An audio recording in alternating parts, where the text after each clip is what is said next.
ಸಚಿವರಾದ ಸನ್ಮಾನ್ಯ ಶ್ರೀ ರೆಹಮಾನ್ ಖಾನ್ ಸಾಹೇಬರು ಶ್ರೀರಂಗಪಟ್ಟಣದಲ್ಲಿ ಕೇಂದ್ರ ಸರ್ಕಾರದಿಂದ ಮೈಸೂರು ಹುಲಿ ದೇಶಭಕ್ತ ಹಜರತ್ ಟಿಪ್ಪು ಸುಲ್ತಾನ್ ಹೆಸರಿನಲ್ಲಿ ಅಲ್ಪಸಂಖ್ಯಾತರ ವಿಶ್ವವಿದ್ಯಾಲಯ ಸ್ಥಾಪನೆ ಮಾಡುವುದಾಗಿ ಘೋಷಿಸುವುದು ಈ ನಾಡಿನ ಶಿಕ್ಷಣ ಕ್ಷೇತ್ರದಲ್ಲಿ ಹೆಮ್ಮೆಯ ವಿಷಯವಾಗಿದೆ.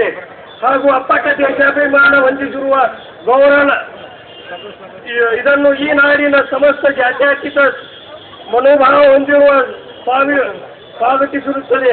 ಅದಕ್ಕೆ ಕೇವಲ ಕೋಮುವಾದಿ ಜನ ಹಾಗೂ ಸಂಘಟನೆಗಳು ಮಾತ್ರ ಜಾತಿಯ ಹೆಸರಿನಲ್ಲಿ ರಾಜಕೀಯ ಲಾಭ ಪಡೆಯುವ ದುರುದ್ದೇಶದಿಂದ ಅವಹೇಳನಕಾರಿಕೆ ಹೇಳಿಕೆಯನ್ನು ನೀಡುತ್ತಿದ್ದಾರೆ.